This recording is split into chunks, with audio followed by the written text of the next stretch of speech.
네, 안녕하십니까? 오늘은 수학 공부법에 대해서 특히 중학생부터 이렇게 공부해야 된다는 내용을 제가 말씀을 드리겠습니다. 수학은요, 어머니들 뭐 다 아시다시피 입시에서 가장 중요한 과목입니다.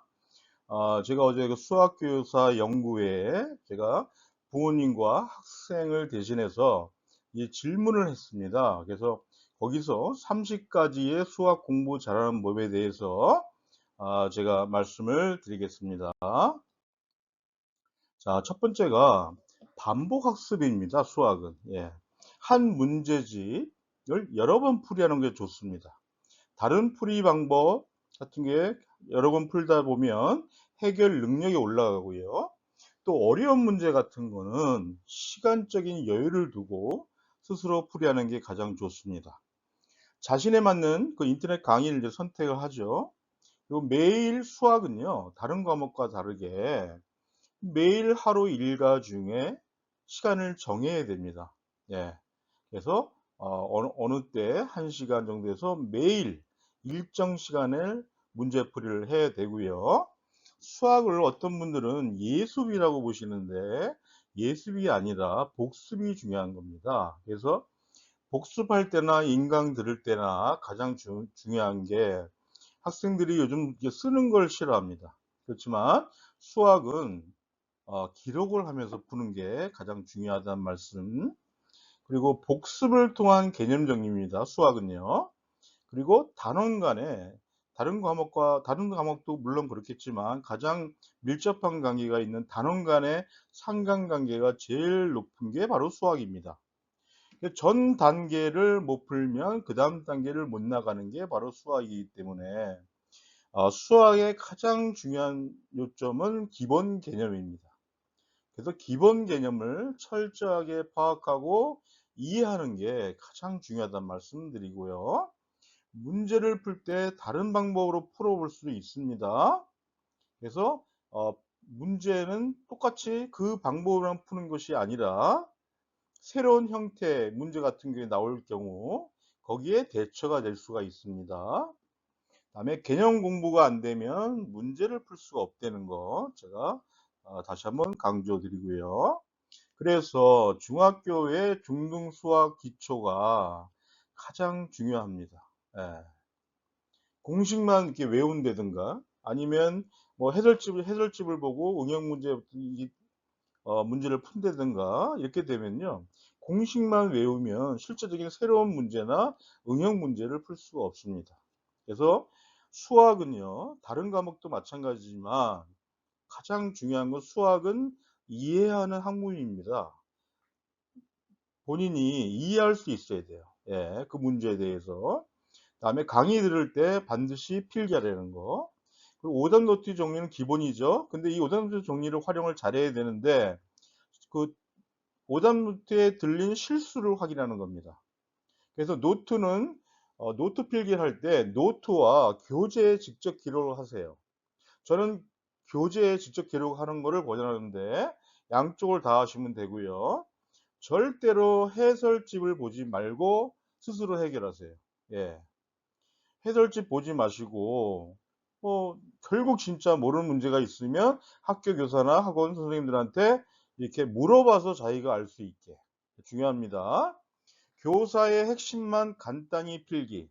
수학 교사가 수업 시간에 얘기한 얘기 중에 중요하다는 얘기는 간단하게 책에다 필기해도 됩니다. 그리고 이거 참 중요한데요. 수학 선생님이 수업을 끝났어요. 그럼 그다음에 10분 동안 시간이 있거든요. 근데 수업 시간에 내가 들은 것 중에 모르는 거에 대해서 다시 한번 복습을 해 보는 겁니다. 그래서 이걸 꼭 제가 강조하는데 문제집 한 권 완전 정복. 예. 수학 문제집을 갖고요. 이 문제집을 내가 완전히 정복해 본다. 그래서 내 것으로 만든다. 이거 정말 중요한 내용입니다. 또 어떤 학생들을 막 문제집이 여러 개 갖고 막 이것 풀었다, 이것 풀었다 하는데요. 저는 권하지 않습니다. 다음 상위권 친구의 공부 방법이 아닌 나만의 학습풀이. 내 옆에 있는 학생이 수학 100점 맞은 학생이에요. 그 학생이 "너 어떻게 공부했니?" 그 공부를 물어서 자기가 그대로 따라한다? 이건 아닙니다. 수학은요. 레벨 차이가 있기 때문에 제일 중요한 건 나만의 풀이 방법을 자기가 공부하는 게 가장 중요합니다. 예. 꼭 기억하시고 현행학습 진도 못 나가면요. 이런 거죠. 그러니까 지금 저희 중학교 1학년 학생들 이제 5월 달이면 이제 중간고사 봅니다. 그러면 자기의 수학 실력이 딱 나타나죠. 근데 밑에 상위권이 아닌 하위권 학생들은 중학교 1 학년이라면 다시 돌아가야 됩니다. 5, 6학년 그때 수학으로 다시 돌아가야 됩니다. 왜? 이건 마지막 기회예요.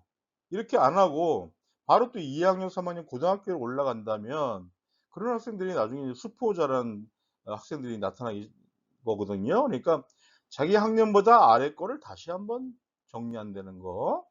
다음에 수학은 제일 중요한 건 자신감입니다, 자신감. 그리고 이 자신감을 얻기 위해서는 어떤 문제를 풀고 정답을 맞추고 이런 자기 나름대로 기쁨이 있어요. 그리고 어떤 과목보다 끈기 기르기라고 하는데 이게 엉덩이 기르기라는 말도 있어요.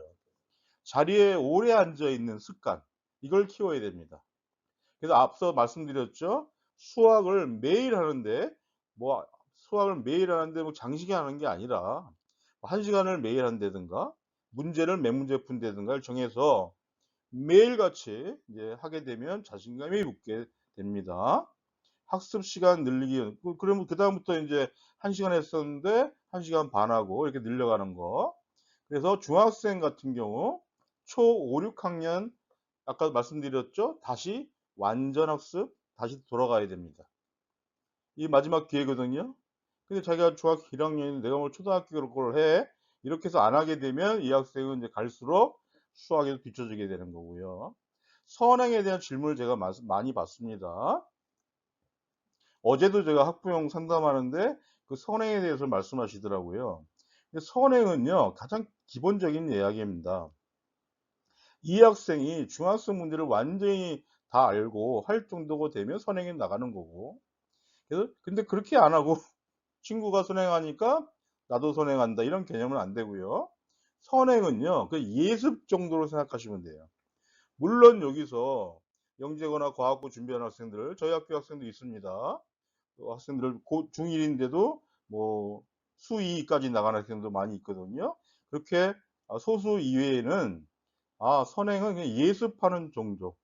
예 이렇게 보시면 되고 문제 같은 건 마찬가지입니다. 교과서에 나온 문제 그리고 그게 기본 문제거든요. 고걸 완전히 이해하고 해야 그다음 문제집으로 나가는 거고요. 이 문제집을 다 정리가 되면 그다음에 이제 기출 문제, 새로운 문제 이렇게 나가는 순으로 공부를 하게 됩니다. 그래서 자신만의 수학 루틴을 정해야 돼요. '아 오늘 끝났어. 집에 갔어. 난 5 시부터 6 시까지는 나 혼자 문제집을 꼭 풀 거야.' 이런 어떤 계획을 학생이 못 정하면 부모님이 한번 정해 주세요. 그다음에 교과서로 개념을 알고 아까도 말씀드렸죠. 교과서 기본 개념의 기본 문제예요. 이걸 확실히 못 풀면 다음 문제는 풀 수가 없습니다. 예.